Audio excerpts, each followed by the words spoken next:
Hello friends, আমি অর্পিতা। আশা করছি আপনারা সবাই ভালো আছেন। আমাদের এখানে প্রচণ্ড বৃষ্টি হচ্ছে, আমাদের আসামে প্রচণ্ড বৃষ্টি হচ্ছে। আমাদের এখানে অ্যাকচুয়ালি সকালবেলা প্রচণ্ড রোদ থাকলে সন্ধ্যা থেকে প্রচণ্ড বৃষ্টি শুরু হয়ে যায়। আমাদের এখানে বেশি অত গরম সহ্য করতে হয় না। দেখুন বাইরের ওয়েদারটা কি দারুণ, বৃষ্টিতে পুরো সবুজ হয়ে আছে সব চারিদিক।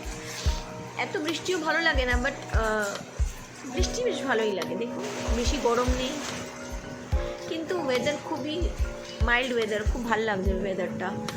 আর এই ওয়েদারে ইলিশ মাছ ছাড়া আর কিছু ভাবতেই পারি না।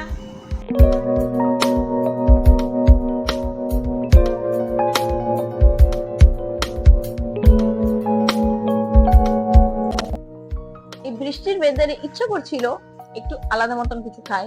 খিচুড়ি খিচুড়ি আবার দুজন খেলে আরেকজন খায় না, তখন আলাদা তার জন্য আবার ভাত। তার থেকে ভালো মাছের ঝোল করব। আর হলো ইলিশ মাছ। ইলিশ মাছের মতন আর মাছ তো হয় না, তাই বাজারে চলে গেছিলাম ফটাফট করে। বৃষ্টির মধ্যেই বাজার থেকে গিয়ে ভাবলাম নিজে দেখে শুনে ইলিশ মাছ আনা ভালো। ওই জন্য, কারণ কি এখন ইলিশ মাছের দাম, তারপরে বাড়িতে আনার পর অন্য কাউকে দিয়ে আনালে বাড়িতে আনার পর দেখি ইলিশ মাছ ভালো না, এই না।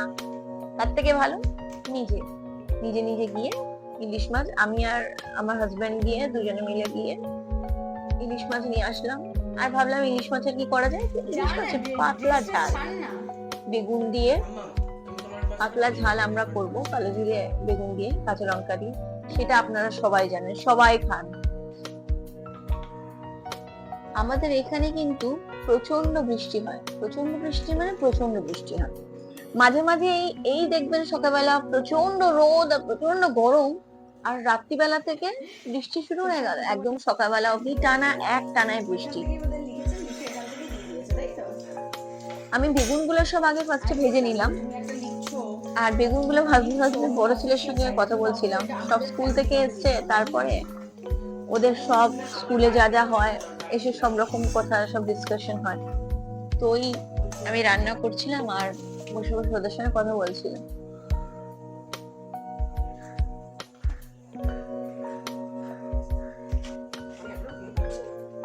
এরপরে তেলের মধ্যে, গরম তেলে কালো জিরে, একটু গুঁড়ো হলুদ, সামান্য লঙ্কার গুঁড়ো, অল্প একটু জিরের গুঁড়ো দিয়ে দিলাম। এবার দিয়ে একটু ভালো করে জল দিয়ে এটা কষবো আমরা। তার মধ্যে কিন্তু কাঁচা লঙ্কা দিতে ভুলবেন না, কাঁচা লঙ্কাটা হলো মেন ইনগ্রেডিয়েন্ট। কাঁচা লঙ্কা ছাড়া ইলিশ মাছ কাটে না। এবার ভালো করে জল দিয়ে এটা কষতে থাকুন।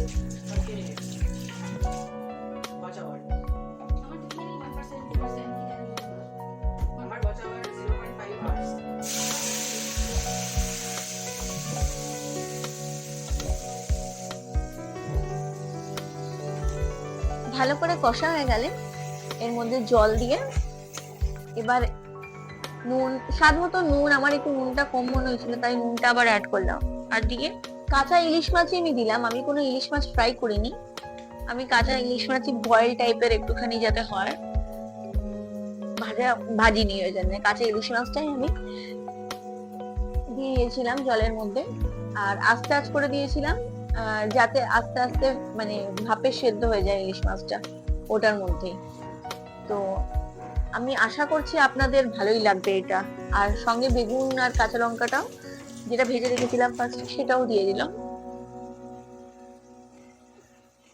সর্ষে দিয়ে তো আমরা প্রায় খাই, সর্ষে, নারকোল, কিন্তু এগুলো একটু রিচ হয়ে যায়। ওই জন্য আমি একটু এই জিনিসগুলো রেগুলার ইলিশ মাছ বা মাছ রান্নায় আমি একটু অ্যাভয়েডই করি। কারণ কি আমার মনে হয় পাতলা ঝাল বা পাতলা ঝোল এগুলো খাওয়া ঠিক আছে। তা আপনারা এই রেসিপিটা ট্রাই করে দেখতে পারেন, মনে হয় ভালোই লাগবে। রেসিপিটা ট্রাই করলে আমাকে জানাবেন নিশ্চয়ই। বা